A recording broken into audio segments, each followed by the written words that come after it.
Yo, it's your boy TS, and I'm back with another video. Today I'm doing the album review of Sweet and Short by Cassper Nyovest.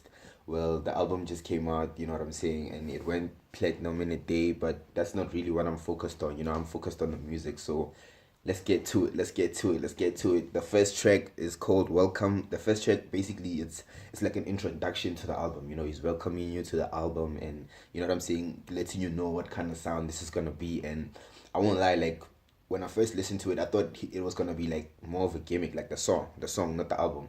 The song, I thought the song was gonna be trash, but then he came through and he started rapping, and he's got these little one-liners that'll catch you off guard. Like he's got these punchlines, you know what I'm saying? Like he's got it, man. He says the king is back. So immediately when he says that, already you're thinking, damn, okay, this about to be some shit. So from that intro saying, yo, the king is back, where's my crown, I'm thinking, yo, this nigga better bring it. You know what I'm saying? Like he ain't got no time to play. Askazalagarona, he must bring it. He must bring it. You know what I'm saying? But I think it was cool, man. He's thanking the fans. You know what I'm saying? Like it's a dope track. Nothing too crazy though. You know what I'm saying? Make it touch herself like Macarena. I thought that was one of the dope lines. Jeba made the foundation.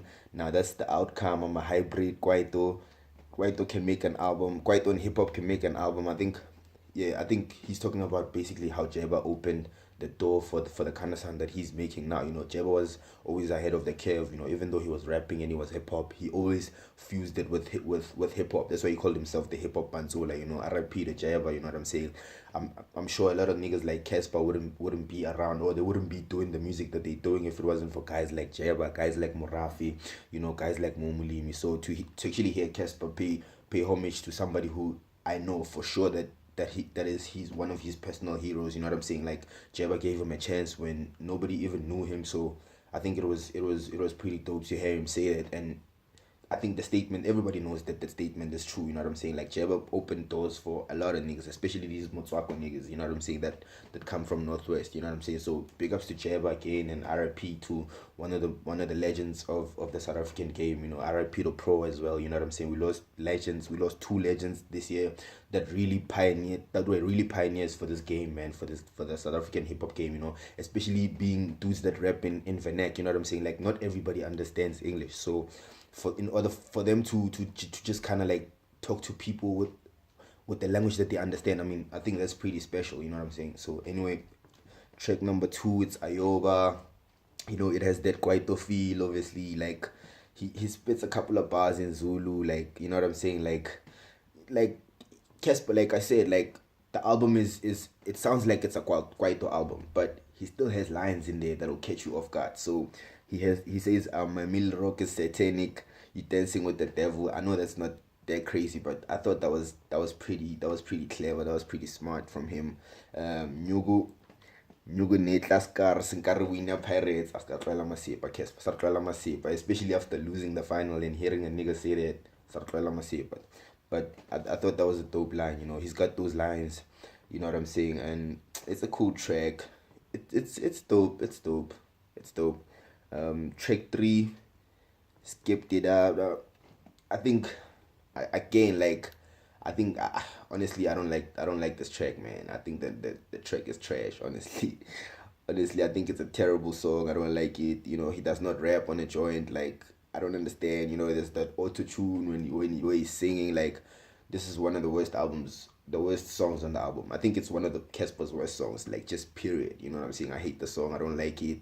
I hope I see it, but you know what I'm saying? Like there are people who are gonna like it, obviously. So it's just my opinion, my humble opinion. I think the song is terrible. I actually think it's terrible. But anyway, number four, No Pressure.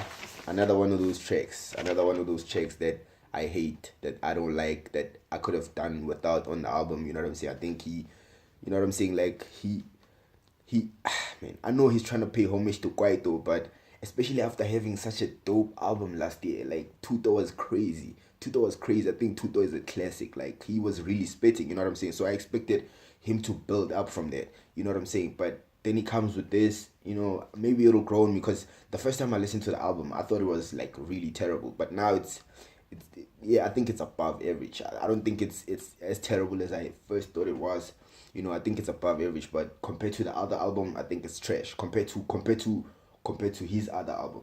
You know what I'm saying? Toot, or compared to Toot. I think this is his worst album, you know, compared to his other albums as well, like Solofelo and Refilwe. Nah, I don't really fuck with the shit. But anyway, the sixth track, the fifth track is Who Got the Block Hot. He features Frank Casino. Frank Casino does the hook on the track, and you know what I'm saying? Rapilaricha File and Karangwana Handsball. Yeah, I think that was pretty cool. That was pretty cool. That dope one liners throughout the album. You know what I'm saying? Like he's got those punchlines, especially when he raps in Venet. He's got those punchlines that kind of keep the song going or keep the album going. So if it wasn't for that, I would completely say this album is trash. But you know what I'm saying? Those one-liners kind of saved him, even though I didn't like the songs. Like the songs were trash, but the one-liners were dope. You know what I'm saying? So I don't know how to, you know, because usually I'm good with I'm good with saying, okay, a song is not that good, but the lyrics are there.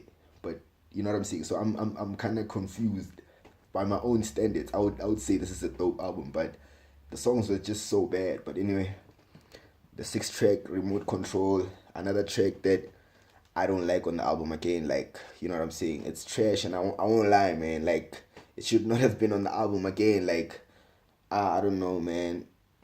Then go to track 7, Asimo States, that's my favorite track on the album. You know what I'm saying?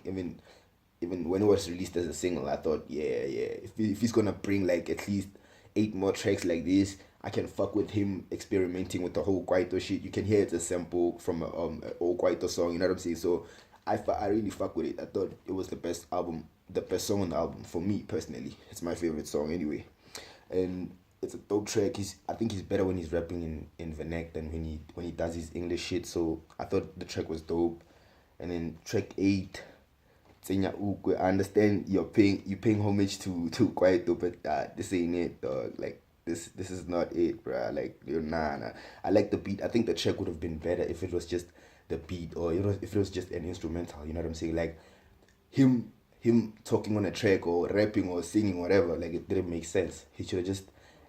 It would have been better if it was an instrumental house song. So track 9, you know, he tries the whole reggae vibes. Like, nah, that's not it. Like, yeah, like it sounds forced, man. The sounds sound forced. It doesn't sound natural. It doesn't sound like this is the kind of sound that he makes, or this is the kind of sound that he likes, or that he listens to. You know, it sounds forced. It sounds like he was experimenting with sounds, and he didn't really perfect the sound. So I don't really fuck with the track as well.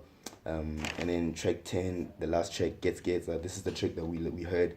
We heard the track before the album dropped. You know, this is the first, I can say, first single or first song of the album, first song that we held on the album. So the first time I heard it, I thought the track was dope. Because the lines are there. The lines are crazy, man. I won't lie. The one-liners, you know what I'm saying? Like, it's hitting you with the jabs, but the song is trash. Like, the more I listen to the song, the more I hate it. Man. Like, I went crazy the first time I heard the song because of the lines that are in the song. But musically, it's trash, but lyrically, it's dope. That's why I'm saying I'm conflicted about this album, because usually I would be happy with somebody just giving me lyrics and then the songs not being that good. You know what I'm saying? But this one, nah, man. Nah. I think musically it's whack, and even though the lyrics are there, you know what I'm saying? I can't say it's completely trash. I think the lyrics saved the song. You know what I'm saying? So, my final thoughts. I think it's a cool album. I think it's very underwhelming, especially judging by his previous album. I really loved his previous album, so I thought this would be a continuation or an improvement on that. But instead, he took like many steps back. So I don't understand, man. And I think it's just above average. You know, out of 5, if I were to rate it out of 5, I'd give it a 2.7, which is it's pretty standard, but it's above average, so it's a pass. If he was in school and I was the teacher, I would give him a pass, you know, because it's above average. But for him, for his standard, especially the standard set by his previous music and the previous album, I think this was very bad for him, for his standard. You know what I'm saying? And I think he's had an incredible year. You know, he's had an incredible year. You know, he filled up Moses Mabida. You know what I'm saying? The album went platinum in one day. So business wise and the moves that he's making career wise, he's actually getting better and he's elevating. And I think he's an inspiration to people like myself who wanna try entrepreneurship. You know what I'm saying? Like he's actually showing us that it's possible, even artistically. Like whoever thought like you could fill up the dome or you could fill up a stadium, you know what I'm saying? Like he's doing that for hip hop to do that. I mean, come on, he's breaking down barriers and he's showing people that it's possible, you know what I'm saying? He's doing things that have never been done before. So big ups to him in terms of the moves that he's making. But in terms of the album, nah, this ain't it, chief.